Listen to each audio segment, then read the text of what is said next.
O Tribunal de Justiça de Pernambuco recuperou um documento que conta parte de um momento importante da história do país. O primeiro processo contra Lampião. O documento agora vai fazer parte do acervo histórico da Corte e poderá ser consultado pela população. Acompanhe os detalhes na reportagem de Adriana Noia.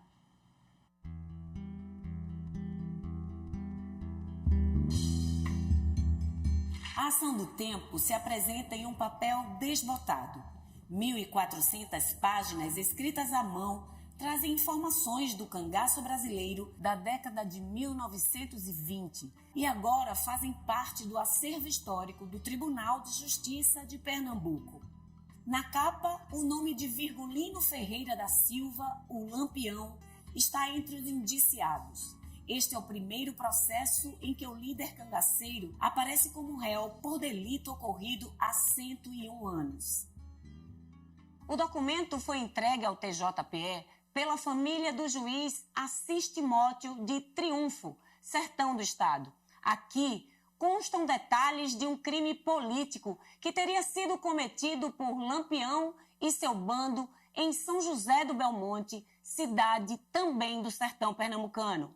A gente está analisando o processo, certamente houve uma disputa política, de espaço político na cidade. Em 1922, e foi o assassinato de um coronel, um político influente, comerciante, rico na época, chamado Luiz Gonzaga Gomes Ferraz. O processo tem 42 indiciados, do bando do tão famoso Virgulino Lampião, O processo foi guardado todos esses anos com bastante cuidado e apresenta uma boa condição de leitura.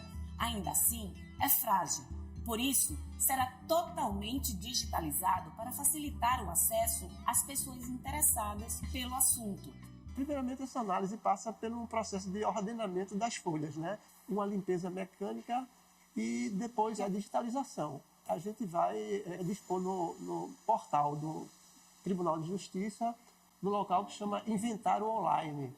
O registro tem um valor histórico ainda maior por marcar o início da trajetória de Lampião como líder do bando cangaceiro. Esse documento ele foi identificado por um pesquisador chamado Valdir Nogueira, na própria comarca de Belmonte.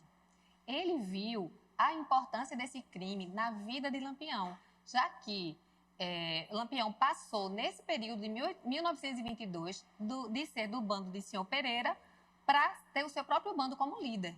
Então, por isso que marca tanto a história do cangaço aqui de Pernambuco, já que Lampião é tão conhecido aqui no Brasil e também fora do Brasil.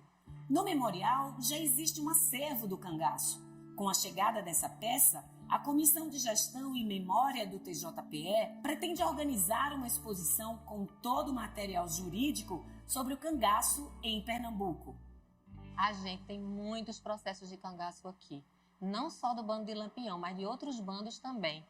E a gente precisa, inclusive, da ajuda dos pesquisadores para identificarem mais processos de cangaço aqui. A gente tem uma equipe de historiadores, mas nada como o próprio pesquisador, que é da área do cangaço, vir aqui procurar e pesquisar no nosso acervo, identificar mais peças importantes como essa. Em breve, todas as pessoas poderão consultar o arquivo e descobrir as inúmeras cenas que se revelam a cada depoimento contido no material.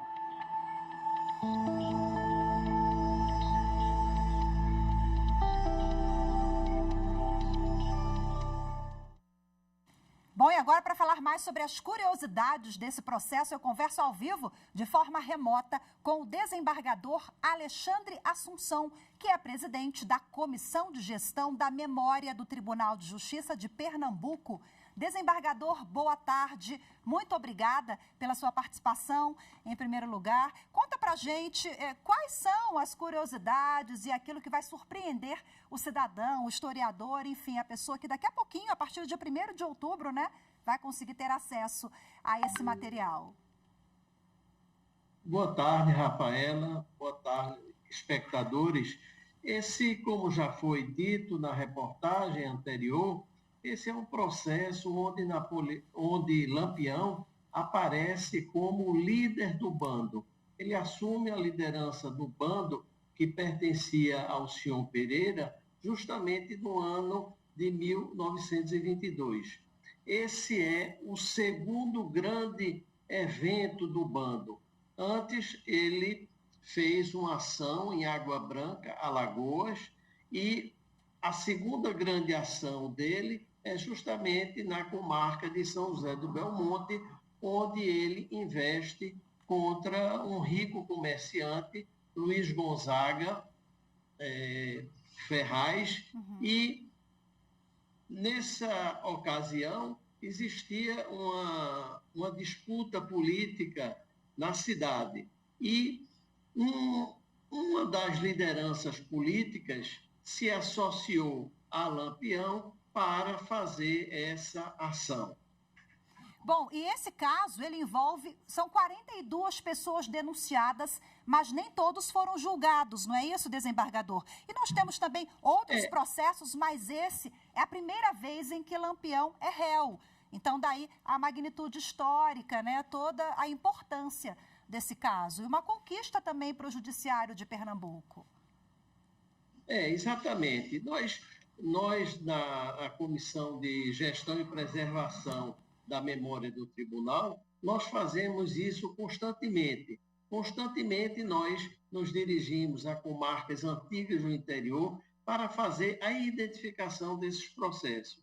E esse processo, né, nos chegou através de uma notícia e nós diligenciamos trazê-lo para o Tribunal de Justiça. Esse processo ele se desenvolveu até a fase de pronúncia, que é a primeira fase, onde se identifica a viabilidade de colocar aqueles réus para serem julgados pelo Tribunal do Júri.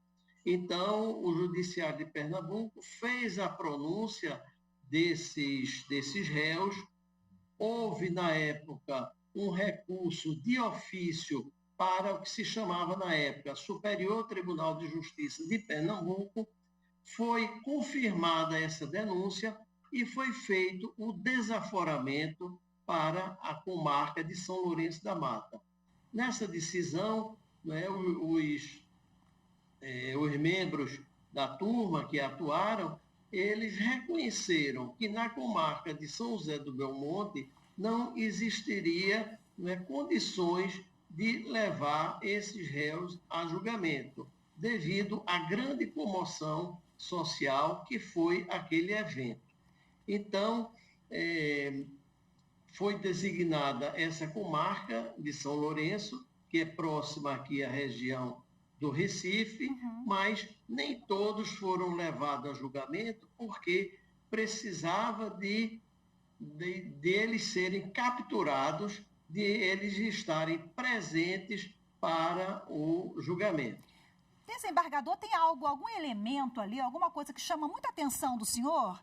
Alguma curiosidade ou algo ali que o senhor olhou e acho que isso aqui vai ser bacana, quem lê, o cidadão, quem aprendeu, quem está aprendendo agora, o jovem, né? Essa parte da história vai se surpreender?